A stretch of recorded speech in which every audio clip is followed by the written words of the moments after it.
Last episode में हमने देखा था कि ग्रैंडपा ने सबके सामने किंग को ली फैमिली का यंग मास्टर घोषित किया था, जिसके बाद यहाँ पे एल्डर रेड एक फ्रूट को लेके आते हैं, जिसे देखकर सारे डिसाइपल कहते हैं कि ये तो थंडर फ्रूट है जो किसी भी कल्टीवेटर के बॉडी के मसल्स को और भी ज्यादा स्ट्रॉन्ग बना देता है। तब इधर एल्डर रेड कहते हैं कि चूंकि ये ट्रेजर ली फैमिली के यंग मास्टर को ही दिया जाता है, इसीलिए ये ट्रेजर अब ली कैंग का है। जिस पर अब ली कैंग इस ट्रेजर को पाके बहुत ही ज्यादा खुश हो जाता है और फिर अपने मन में कहता है कि बहुत बढ़िया, अब इसकी हेल्प से मैं अपने बॉडी में कई तरह के कल्टीवेशन को प्रैक्टिस कर सकता हूँ और इससे मेरी बॉडी को अब कोई भी नुकसान नहीं होगा। जिसके बाद अब ग्रैंडपा एल्डर रेड से कहते हैं कि मेरे ख्याल से अब मुझे वो बातें ली कैंग को बता देनी चाहिए। और इतना कह के ग्रैंडपा ली कैंग के पास आते हुए कहते हैं कि ली कैंग मेरे साथ आओ, मुझे तुम्हें कुछ बताना है। तब किंग भी ओके ग्रैंडपा कहता है, जिस पर अब ये ग्रैंडपा किंग को अपने कमरे में ले आते हैं। तब इस कमरे में एंटर करते ही किंग को एक बहुत ही फेमिलियर पावर फील होती है, जिसे फील करते ही किंग कहता है कि मुझे ऐसा क्यों लग रहा है कि मेरी कोई अपनी चीज इसी कमरे में मौजूद है। जिस पर अब ग्रैंडपा कहते हैं कि ली कैंग अब जो मैं तुमसे कहने वाला हूँ उसे तुम बहुत ही ध्यान से सुनना, क्योंकि ली फैमिली की किस्मत अब तुम्हारे हाथों में है। मैं तुम्हें ये बातें पहले ही बताना चाहता था, लेकिन तब तुम बहुत ही ज्यादा वीक थे, जिसकी वजह से मैंने अपना माइंड बदल लिया था। लेकिन पिछले कुछ ही दिनों में जो तुमने किया है उससे मुझे ये पता चली गया कि तुम ही ली फैमिली के असली यंग मास्टर हो। और फिर ग्रैंडपा कहते हैं कि ली कैंग क्या तुम सामने उस मैजिक कार्ड को देख पा रहे हो? उसमें ली फैमिली के फर्स्ट हेड सुप्रीम जनरल ली किंग यून का नाम लिखा हुआ है, जिन्होंने ली फैमिली को आज से करीब 10,000 साल पहले वर्ल्ड के 8 मैन लैंड के 8 ग्रेट फैमिली में ली फैमिली को भी उन्हीं 8 ग्रेट फैमिलीज में से शामिल किया था। और चूंकि सुप्रीम जनरल ली किंग यून बहुत ही ज्यादा पावरफुल थे, इसीलिए वो अपनी लाइफ में कभी भी वॉर से पीछे नहीं हटते थे। मगर मेरे ग्रैंडपा के अनुसार उन्हें किसी अपने नहीं एक वॉर के दौरान धोखा देके मार दिया था, जिसके बाद ली फैमिली की कंडीशन दिन प्रतिदिन इतनी ज्यादा खराब होती गई कि आज ली फैमिली एक छोटे से सिटी का एक छोटा सा फैमिली बन के रह गया है, जिसे सिटी के बाहर के लोग तो जानते भी नहीं है।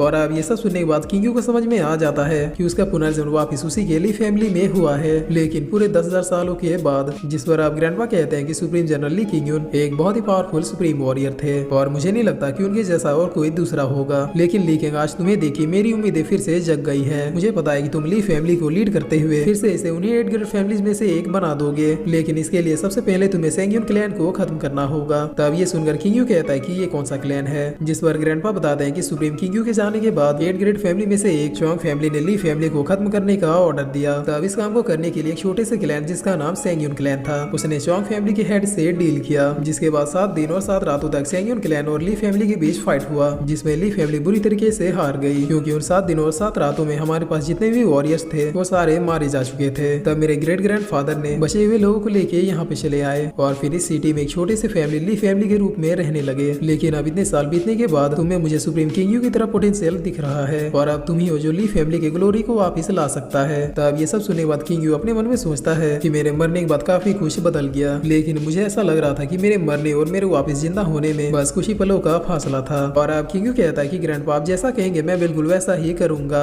तब ग्रैंडपा वेरी गुड कहते हुए किंग से कहते हैं कि बेटा अगर तुम तैयार हो तो आज मैं तुम्हें इस फैमिली का सबसे प्रीशियस आइटम देता हूँ, जिनके पावर्स खुद हमारे लॉर्ड से बिलोंग करती है। जिस पर अब इन पावर्स को देखते हुए किंग कहता है कि ये तो लेवल 1 लीजन की पावर्स है। तब ये सुनकर ग्रैंडपा थोड़े शौक होते हुए कहते हैं कि लेकिन आखिर तुम्हें हमारे फैमिली के सीक्रेट पावर के बारे में कैसे पता चला? जिस पर किंग कहता है कि ग्रैंडपा मैंने इसके बारे में ली फैमिली के ही किसी बुक में पढ़ा था और अब इस लीजन के स्पेल से कोई वेपन निकलने लगता है, जिसे देखकर किंग बहुत ही ज्यादा शौक हो जाता है। तब इस वेपन के बारे में बताते हुए ग्रैंडपा कहते हैं कि हमारे सुप्रीम वॉरियर किंग का स्वॉर्ड है, जिनसे उन्होंने 3000 से भी ज्यादा लड़ाइयों को लड़ा था। मगर उनके डेथ के बाद इस स्वॉर्ड की भी पावर कम हो गई, जिसकी वजह से जब पावरफुल एनिमीज ने ली फैमिली के ऊपर अटैक किया था तब उनके द्वारा इस स्वॉर्ड को कई टुकड़ों में तोड़ दिया गया, जिसमें से मेरे ग्रैंडपा के पास ये टुकड़ा बचा था। और अब ग्रैंडपा इस स्वॉर्ड के बारे में बता ही रहे होते हैं कि तब ये स्वॉर्ड अपने आप ही कहीं पे जाने लगता है, जिसे देखते हुए ग्रैंडपा कहते हैं कि ली कैंग ध्यान से, ये स्वॉर्ड तुम्हारी तरफ ही बढ़ रहा है। और अब ये स्वॉर्ड सीधे किंग के हाथों में आ जाता है, जिसे देखकर ग्रैंडपा का रिएक्शन तो अलग ही लेवल पे था। और अब किंग इस स्वॉर्ड को देखते हुए अपने मन में कहता है कि चलो इस लाइफ में भी तुमने मुझे ढूंढ ही लिया, लेकिन प्रीवियस लाइफ की तुलना में अभी मेरी और तुम्हारी पावर बिल्कुल ही लो है। और फिर किंग कहता है कि मेरे इस बैटल स्वॉर्ड को हेल के सबसे बेस्ट ब्लैक स्मिथ ने बनाया था और ऐसा करने में उसे पूरे 300 दिन लगे थे। लेकिन अब चूंकि ये स्वॉर्ड पूरे 9 हिस्सों में टूटा हुआ है, जिसमें से इसका मेन फ्रेम अभी मेरे हाथ में है। जिस पर अब ग्रैंडपा बहुत ही ज्यादा खुश होते हुए कहते हैं कि लेकिन मुझे यकीन नहीं हो रहा कि खुद सुप्रीम के स्वॉर्ड ने तुम्हें चुना है, इसीलिए अब तुम्हें भी स्वॉर्ड के प्राइड को बनाए रखना होगा। तब किंग भी यस ग्रैंडपा कहता है, जिस पर ग्रैंडपा अब यहाँ से जाते हुए कहते हैं कि लेकिन हमारी आखिरी उम्मीद तुम हो और अब तुम्हारे ऊपर ही डिपेंड करता है कि इस फैमिली का आगे क्या होगा।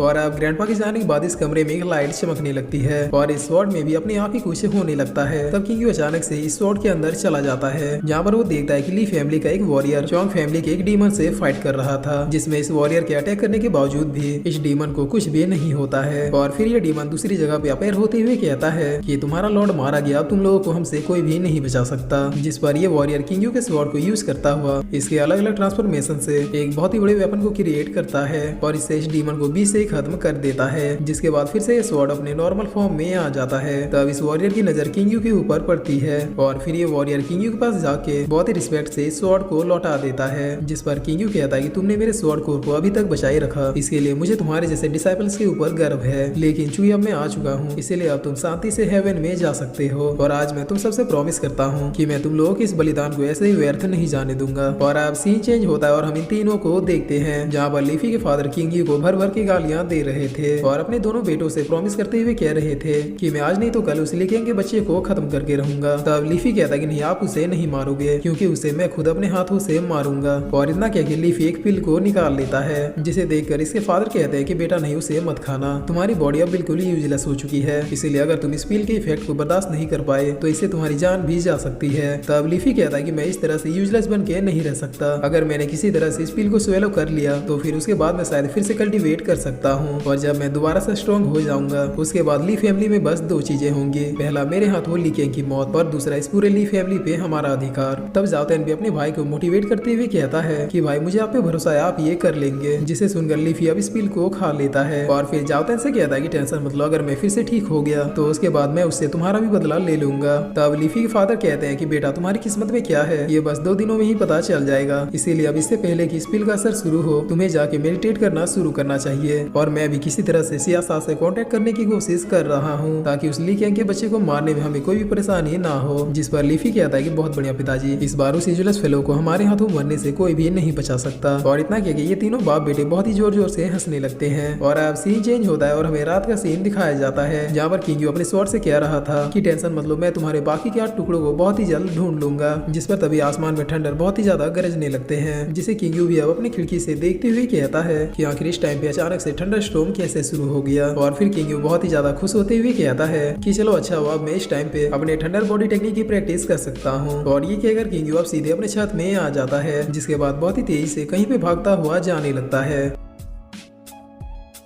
और फिर इसी के साथ ये एपिसोड यहीं पे खत्म होता है।